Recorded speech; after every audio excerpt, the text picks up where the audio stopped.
Hello guys, welcome to my channel tea time stories. கதை எண் 6, பசுவின் பாசம். இந்த ஸ்டோரியை நீங்கள் முழுசாக கேட்கறதுக்கு முன்னாடி நம்ம சேனலை லைக் பண்ணுங்கள், ஷேர் பண்ணுங்கள், சப்ஸ்கிரைப் பண்ணுங்கள். தொடர்ந்து நம்ம பேஜை ஃபாலோ பண்ணுங்கள். வாங்க ஸ்டோரிக்குள்ளே போகலாம். ஒரு அழகிய கிராமம். அந்த கிராமத்தை சுற்றி அடர்ந்த காடு. அந்த கிராமத்தில் ஒரு விவசாயி பசுமாடு ஒன்று வளர்த்துக்கிட்டு இருக்காரு. அந்த பசுமாடு அழகிய கன்றுக்குட்டி ஒன்று ஈண்டெடுக்குது. ஒரு நாள் அந்த பசுமாடு புல்வெளியில் மேய்ஞ்சிட்டு இருக்கும்போது தாகம் எடுக்குன்னு பக்கத்தில் இருக்கிற நீரோடைக்கு செல்லுது. அப்போ அந்த காட்டுக்குள்ளே இருந்து ஒரு புலி அந்த பசுமாடை வேட்டையாடுவதற்கு வருது. இதை பார்த்த பசுமாடு, புலி அண்ணா, என்னை ஒன்றும் செய்து விடாதீர்கள். என்னை நீங்கள் வேட்டையாடினால் எனது கன்றுக்குட்டி ரொம்ப கஷ்டப்படும் அப்படின்னு கேட்குது. ஆனால் புலியோ அதை எதையும் பொருட்படுத்தாமல், நான் உன்னை வேட்டையாடி சாப்பிடப் போகிறேன் என்று கூறியது. உனக்கு கடைசி ஆசை எதுவும் இருந்தால் கூறு என்று சொன்னது. உடனே பசு, எனக்கு ஒரு 10 நிமிடம் டைம் தாருங்கள். எனது கன்றுக்குட்டிக்கு பால் கொடுத்து பசியை போக்கிவிட்டு வருகிறேன்.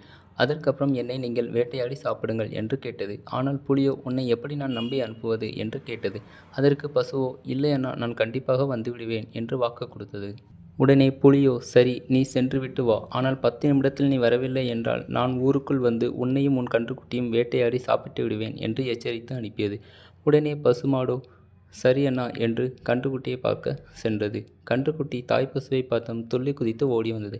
அம்மா, எங்கே சென்றாய்? எனக்கு பசியாக இருக்கிறது என்று கேட்டது. உடனே தாய் பசுவும் பால் கொடுத்து கன்றுக்குட்டியின் பசியை போக்கியது. உடனே தாய் பசு கன்றுக்குட்டியை பார்த்து, கண்ணா, நான் ஒன்று சொல்வேன், நீ அதை கவனமாக கேட்டுக்கொள் என்று சொன்னது. கன்றுக்குட்டியும் சரி அம்மா, சொல் என்று கேட்டது. நீ யாரையும் ஏமாற்றாமல் நல்லவனாக வாழ வேண்டும். அம்மா உன் கூட இருப்பானோ இல்லையோ, நீ எப்போதும் சந்தோஷமாக இருக்க வேண்டும் என்று கூறியது. உடனே கன்றுக்குட்டியும், ஏனம்மா இப்படி சொல்கிறீர்கள் என்று கேட்டது. அதற்கு தாய் பசு காட்டிற்குள் நடந்ததை கூறி கண்ணீர் விட்டு அழுதது. உடனே கன்றுக்குட்டியும், அம்மா, நீங்கள் என்னை விட்டு எங்கும் சென்று விடாதீர்கள் என்று கூறியது. ஆனால் தாய் பசுவோ, நான் புலிக்கு வாக்கு கொடுத்துவிட்டு வந்திருக்கிறேன், அதனால் நான் செல்லப் போகிறேன். ஆனால் நீ எப்போதும் அந்த காட்டு பக்கம் வரக்கூடாது என்று சொன்னது. உடனே தாய் பசுவும் காட்டிற்கு சென்றது. புலி தாய் பசுவை பார்த்ததும், பரவாயில்லை, நீ சொன்னபடியே வந்துவிட்டாய் என்று கூறியது. உடனே தாய் பசுவை வேட்டையாடுவதற்காக புலி நெருங்கி வந்தது. அந்த சமயத்தில் கன்றுக்குட்டியும் ஓடி வந்து, புலி அண்ணா, என் தாயை ஒன்றும் செய்து விடாதீர்கள். என்னை வேட்டையாடி சாப்பிடுங்கள். நான் இளம் கன்றுதான் என்று கூறியது. உடனே தாய் பசுவும், கண்ணா, உன்னை யார் இங்கு வர சொன்னார்கள்? நான் உன்னை வரக்கூடாது என்று சொல்லிவிட்டு தானே வந்தேன் என்று கூறியது. அதற்கு கன்றுக்குட்டியும், அம்மா, நீ இல்லாத உலகத்தில் எனக்கு வாழ பிடிக்கவில்லை என்று கூறியது. உடனே புலியும், சரி, பரவாயில்லை, நான் உங்கள் 2 பேருமே சாப்பிட்டு விடுகிறேன் என்று கூறியது. உடனே அந்த காட்டிற்குள்ளிருந்து காட்டு ராஜாவான சிங்கம் வந்தது. புலியே, நில்.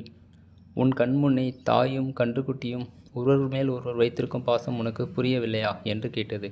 இதுபோல் உனது குட்டிகளை நான் வேட்டையாடினால் உனது மனம் எவ்வளவு கஷ்டப்படும் என்று கேட்டது. இதை சொன்னதும் புலியின் மனம் மாறியது. நான் பெரிய தவறு செய்ய பார்த்தேன் என்று கூறி தாய் பசுவிடம் மன்னிப்பு கேட்டுவிட்டு காட்டிற்குள் சென்றது. உடனே தாய் பசு சிங்கத்திற்கு நன்றி கூறியது. உடனே சிங்கமும் காட்டிற்குள் சென்றது. உடனே தாய் பசுவும் கன்றுக்குட்டியும் சந்தோஷமாக தங்கள் வீட்டிற்கு சென்றது.